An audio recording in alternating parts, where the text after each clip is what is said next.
Hello, I am a single woman in my 60s. Since childhood, I held on to the belief in a reciprocal philosophy, thinking that my hard work and dedication would be met with equal effort in return. This mindset extended to my relationships, where I believed treating others kindly would result in receiving kindness in return. Even after marriage, I continued to hold this belief, assuming that by being considerate to my husband, he would reciprocate. In today's world, women aren't expected to sacrifice as much. But during my era, societal expectations were different. I willingly made sacrifices for my husband and children, confident that my efforts would contribute to future happiness. However, my marriage and family life didn't unfold as expected.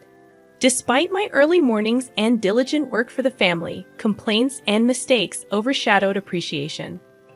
At that time, no one mandated that I live this way.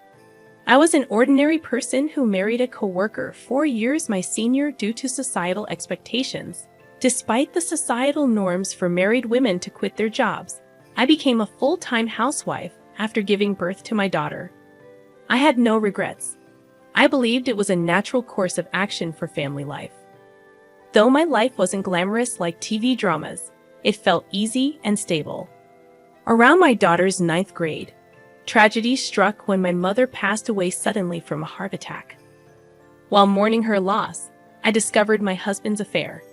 In the midst of my grief, he found joy elsewhere, becoming uncaring and eventually demanding a divorce. Despite my determination to avoid divorce, my husband's behavior became unbearable.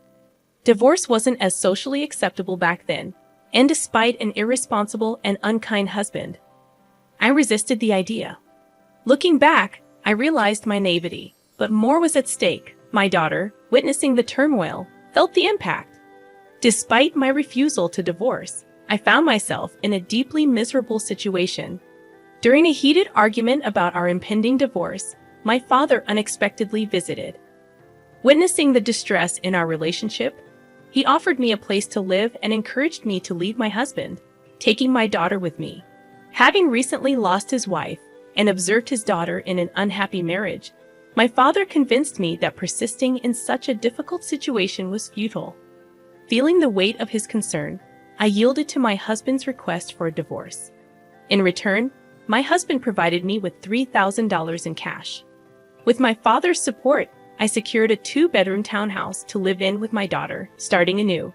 I anticipated the need to work hard to support my daughter, fearing judgment from society for being a divorced woman with a daughter. This concern was particularly heightened as my daughter entered adolescence.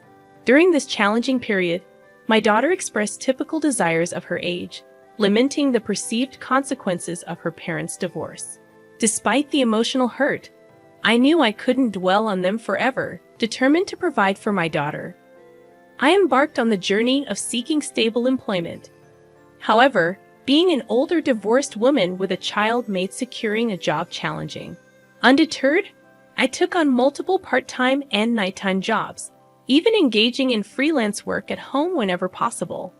As time passed, my daughter advanced to her senior year of high school. Despite financial constraints, she excelled academically, finding her own way to thrive. Motivated by my desire to ensure her future, I secured a job at a 24-hour restaurant, working 12-hour shifts. 2/3 of my earnings were diligently saved for her college tuition. Despite facing judgment and gossip, especially from some married men who viewed me as an easy target, I persevered for the sake of my daughter. The sacrifices were numerous, but my goal was to provide her with opportunities I never had. As she approached adulthood, I hoped she would understand the struggles I faced in raising her and making a living. Reflecting on these challenges, I realized that having a daughter made my situation both more arduous and meaningful. She became my anchor, giving me the strength to endure and persevere through life's challenges. I held on to the belief that, in the future, my grown daughter and I would share stories about the hardships we faced and take pride in our resilience. A year later, my daughter's outstanding performance in the SAT exams earned her admission to Harvard University. A moment of immense joy that made all the previous struggles worthwhile. As she embarked on her college journey, I felt a mix of pride and emptiness. Though I had managed to provide for her education and housing, the absence of her daily presence at home left a void. We maintained close contact through phone calls, and during the initial months of her independence, our bond deepened. Her newfound affection and connection were a source of comfort, and I cherished our evolving relationship. Despite the challenges, my daughter graduated from college without financial setbacks, fulfilling a dream we had worked hard to achieve. Anticipating that we could live together again, I was surprised when she secured a job at a defense corporation and chose to live independently. To support her, I took a bank loan and contributed to the down payment for a condo near her workplace. While I aged and embraced a more unassuming appearance, my daughter thrived as a fashionable career woman. Witnessing her success brought immense happiness, reinforcing the idea that my sacrifices had borne fruit. I found contentment in her achievements, understanding the sentiment of people who say they forget hunger in moments of joy. Despite the financial support throughout her college years, the prospect of her wedding became a new financial responsibility. People questioned why I continued to struggle when my daughter was capable of self-sufficiency. However, I was determined to contribute to her wedding expenses to prevent any condescension from her future in-laws. The belief that sacrificing for her happiness would bring joy to both of us fueled my resilience. On the other hand, as my daughter dated, I noticed a growing distance between us. Initially hurt, I recognized that her adult life and relationships rightfully took precedence. I patiently waited for her to mature and open up to me, understanding that priorities shift during this phase of life. However, on her 27th birthday, I looked forward to celebrating with her. Yet she made it clear that she had plans with someone named Michael and dismissed any preparations. While she may have intended to convey that I needn't go to any trouble, I couldn't help but feel hurt. It was her birthday, a day that held immense significance for me as the day she was born, and her apparent indifference stung deeply. It was challenging to comprehend why my daughter considered spending money on her birthday a waste, given the tight budget.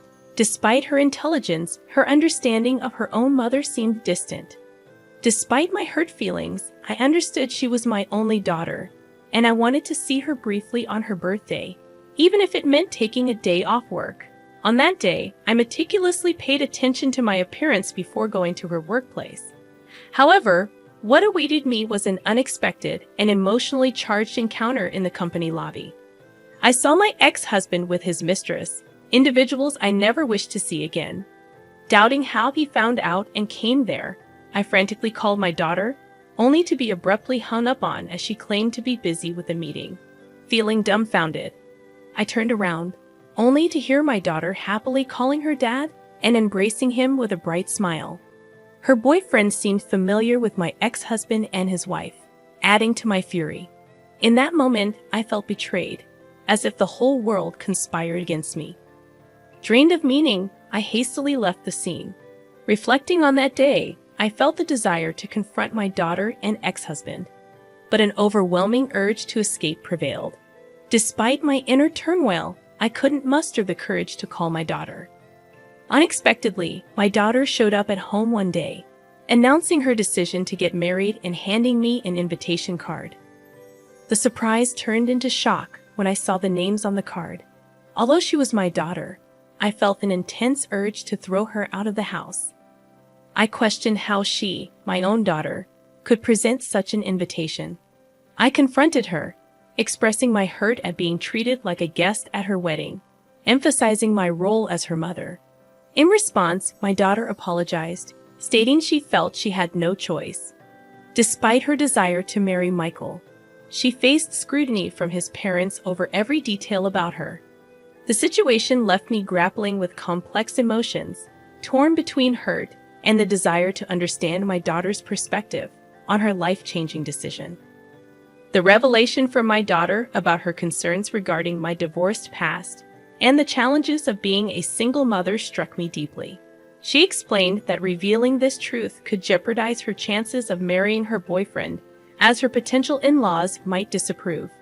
In the face of this revelation, I couldn't help but express my frustration, reminding her of the sacrifices and struggles I endured to raise her. work at a restaurant, and fund her education. My daughter's response. However, her response stunned me. She dismissed the past, stating that her father and his new partner, the woman who played a role in breaking our family, had already met with her future in-laws. In her perspective, the present was what mattered most, and she prioritized her desire for a comfortable life over the difficulties we faced before. Feeling hurt and regretful, I spoke harshly to her for the first time in my life, expressing my disappointment in her attitude. In turn, she suggested that if I wanted to drop her from my life, I should repay her for the money I spent raising her. This exchange led to a heated argument, and she left my house in anger, proclaiming that we were now strangers. Devastated by the turn of events, I questioned the purpose of saving money for her wedding and felt a deep sadness when I looked at the wedding invitation she had left behind, with a different name printed where mine should have been. 3 years later, I received news that my father, who had been living independently to avoid burdening me, had fallen ill. Sadly, I learned about his condition only after his passing. The realization of being a poor daughter to him hit me hard. A few months later, I inherited a small condo where he had lived, a bittersweet reminder of the family ties and struggles that shaped my life. Upon realizing that I had money saved from my daughter's wedding in the savings account, I decided it was time to live for myself, even if it seemed somewhat late in life.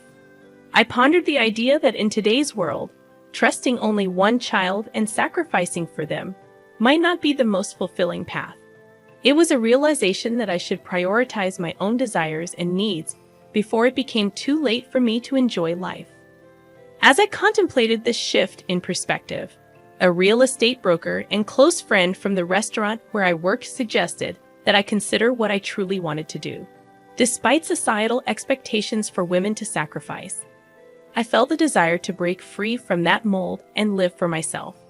I harbored a feeling of regret and sorrow for the sacrifices I made over the years, and I yearned to pursue personal fulfillment.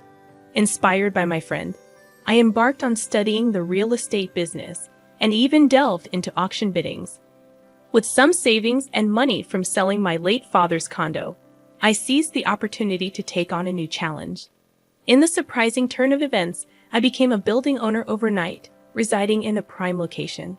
6 months later, after returning from a mountain climbing adventure, I found myself on the top floor of my building, now transformed into my home. Unexpectedly, someone knocked on my door, and I debated whether to pretend not to be home due to fatigue.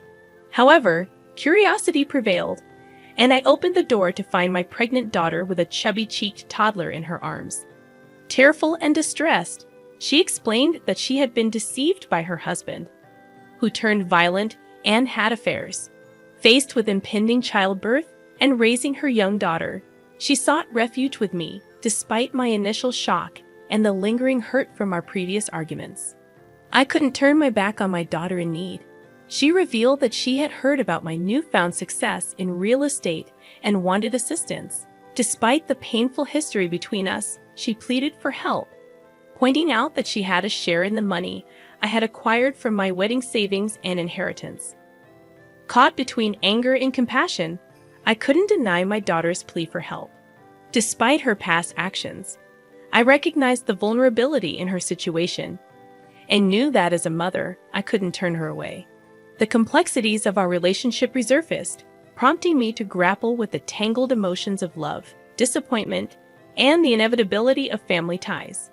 I confronted her, saying, "I was the one who saved money for your education and your wedding, but you told me to get out of your life. Do I need to give you money now?" I only said that, but I didn't get any money back from you. It seems that in front of money, there is no use for the bond between a parent and a child. Now that you have money, you don't need a daughter, right? No matter what, I am still your daughter, so I have a right to your money too. I was once very proud of you, thinking that it was because of me that you were able to attend Harvard. But now I see that it was all in vain. I guess I was too busy making a living that I couldn't teach you to be a decent human being. I raised you as someone who is so selfish and can only think of yourself. I don't plan to give you one penny, so you can either go back to your husband or your wonderful father. You are too mean. Could you abandon your own daughter? Do you think other people would care for me at all? That wife already ran off with the money, and he has disappeared trying to look for her. If you abandon me, I'll become an orphan. Now I have a child and I'm pregnant, so how could you be so mean to me? Would you be happy if I died like that?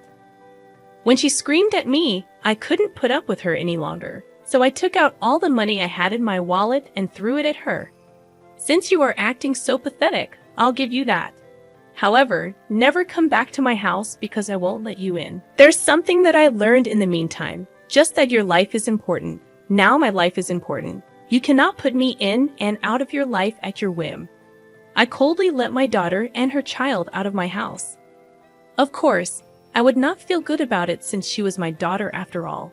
However, I couldn't accept her because she still was as selfish as before, and I couldn't bury the past. However, I felt sorry for my little granddaughter, who was innocent and got kicked out together with her mom. After that, my daughter was too proud and never came to see me again. To be honest, I knew that she was such a daughter. So, has she repented for her past acts and begged me for forgiveness out of a quest? Pretending I was reluctant, but would have found ways to punish her wayward husband. But I was so disappointed that if she erased me from her life to marry her husband, she should have lived happily. Why did my husband and my daughter turn out that way, even though I lived a hard life? Now I see that the only person who is living a life the way I want to is only me alone. Thus, if anyone is living a life like I did on behalf of others, I want to say this one thing for sure. No matter how strong your relationship is with another person, be sure to take care of your life first. Even if everyone in this world betrays you, you will not betray yourself. In the end, happiness is not what you do for others, but what you do for yourself. I want to give that message through my story here. Even though it may seem like a life that's only felt half, I plan to try to fill that remaining half from now on for complete happiness. Thank you for listening to my story. I hope all goes well for you today, and good fortune will be with you.